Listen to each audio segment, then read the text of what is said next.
Yo guys, so thank you for clicking on this video. Today we're going to be doing a comparison between the VW Transporter and the Volkswagen ID Buzz.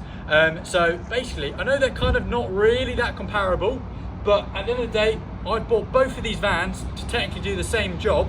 So let's start off by, let's take you around and see what you think.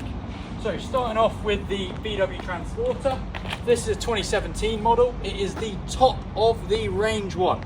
204 horsepower, it's automatic, it's four-wheel drive, it's got diff locks, it's got sunroof, it's got electric sliding doors, leather seats, comfort dash, you name it. Let's come and have a little look at the driver's cockpit area. So,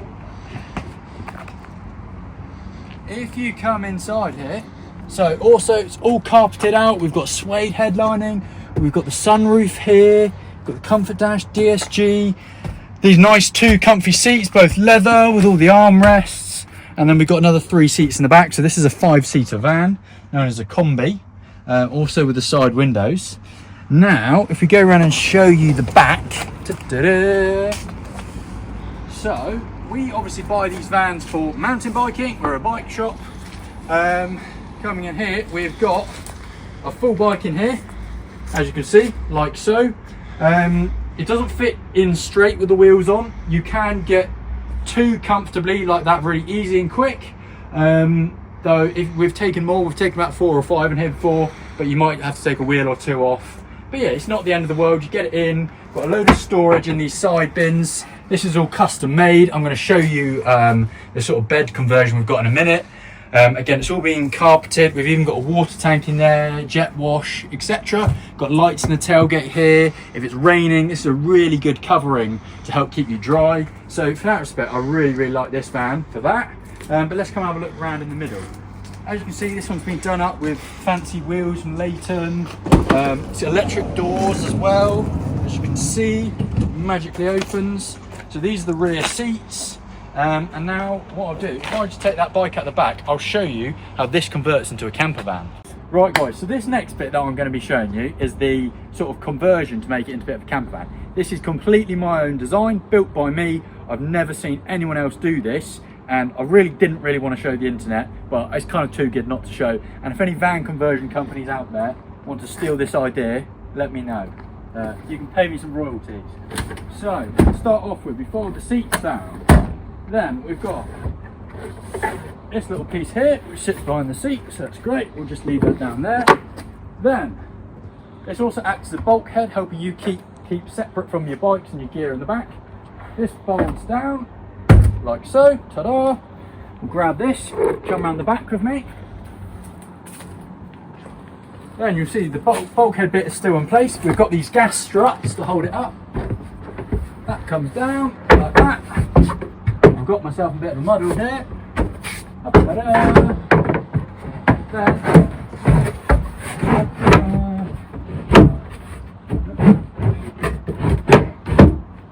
There we go.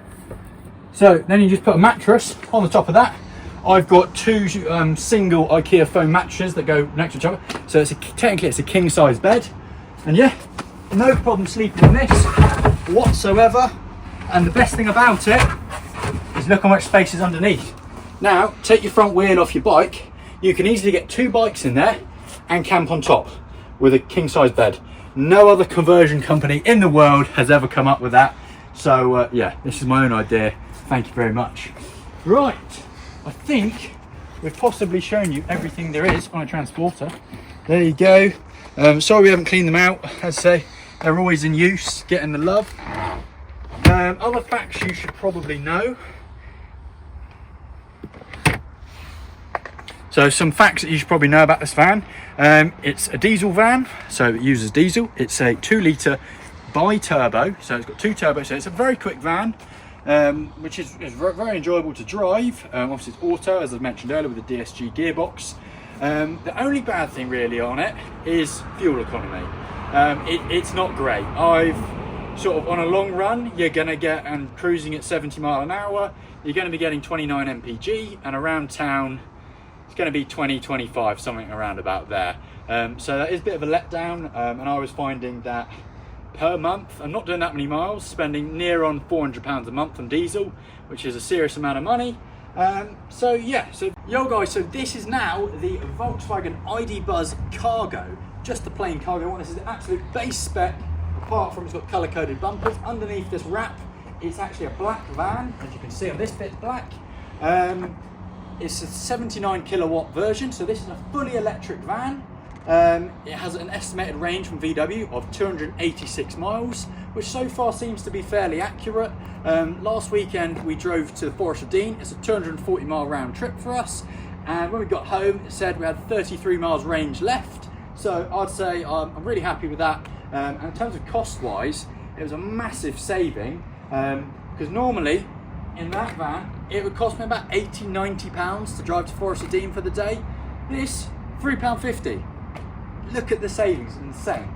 Had to spend £1,000 to have a charger fitted at home, so I can charge it at home. But the charging's really cheap if you're doing it at home.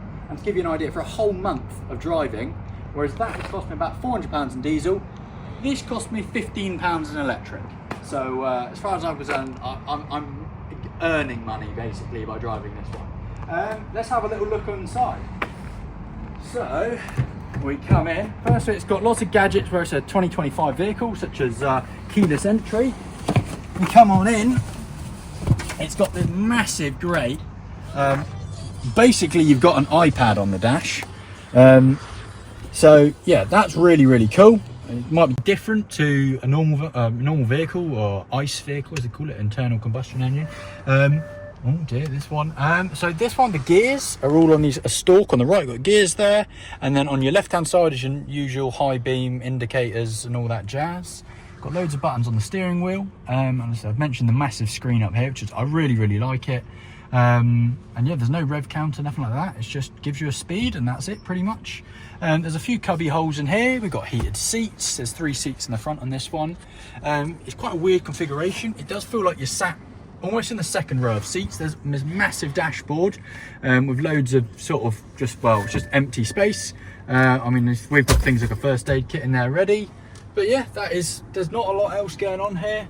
That is it pretty much. So yeah, let's take a look in the back. Yo guys, so now moving on into the back. As you can see, this one is also wrapped as well. We did the wrap ourselves. It's not perfect, but let's not worry about that. It's blue. There you go. We've got a bike in. I'll show you from around this side. So coming around the back here, this has got the barn doors versus the Transport, which has got the tailgate. So it's not so good that when it was pouring with rain, there's nowhere to stand underneath, which is a little bit annoying, but it's had I had the choice, I probably would have chosen the tailgate. But yeah, here you go, you can fit a bike in. When we went to Forest of Dean the other day, we actually had 4 bikes in here. So yeah, it looks really small, and when we first got it, I was actually worried that bikes weren't going to fit. But when it comes to getting them in, it is very tight when you put them in, literally millimeters to spare. But once they're actually inside, they're all good, and there's plenty of space.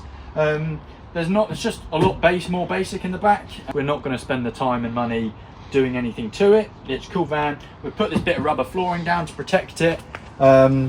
We might maybe ply line some of these edges just to stop anything accidentally denting the metalwork, because it's very thin in places. But other than that, and the other thing you might buy is a bike stow. So that's where we'll put it up front, and then you can slot 4 bikes into it, and it holds it up without having to faff about with all the straps. The other thing that's really cool in this van is it has twin sliders. So that means it's got a sliding door on both sides, which the Transporter doesn't have. I was kind of always in the impression of it's a bit pointless, but having now had it, I think it's really handy, because we can do stuff like this little trap door. I don't have to use it very often, but in here, that is our big charging cable. I actually want to try and be smart, and I want to try and make a little toolbox that fits in there as well. But yeah, that's a nice little feature. It keeps the cable out of the way. So yeah, that is it really on the ID Buzz. Okay, so the big question is, which one is the better van and which one should you pick? Well, they're 2 very different things. If you're going to be doing regularly long miles, that's just simply not an option. And that would be the obvious choice. However, if like me and us, we doing lots of little journeys and maybe once a month you go on a longer trip, then actually I think this could be a really good option. It's definitely cheaper to run. There's basically no maintenance, so anything like that. As I said, the day-to-day electric charging is very cheap. If you stop at a fuel station on a long journey, it can be quite expensive, but it's not going to be much more than, you know, if you were using petrol or diesel. This obviously only has 3 seats. They do make a version with multiple seats, like 5, 6 seats in it, but then you are getting less space in the back. I am aware of a long wheelbase version potentially coming out, so maybe that might solve the problem for some people. Transporter wise, I prefer the interior in it. The seats are comfier. The armrest, you just need arm. You can get it on the double seat version of that, but not what we've got. So that's really nice. Obviously I like the 5 seats, and I like that that's already converted. Well, we converted it to be a camper van, so you can go camping in it. And I like all the LEDs, the carpet is more luxurious. This is a vehicle that you can do a bit of everything. You can go mountain biking, you can take your date on a nice weekend away at a 5-star hotel. You turn up in that, yeah, that's cool. You turn up in that to your 5-star country retreat, not so great. But yeah, so there's pros and cons to both. If I had to pick one right now, I'd go for that probably. But my ideal scenario would actually be to combine the two. Have that whole van just with the electric powertrain and the handling from that in there. And that would be the ideal van.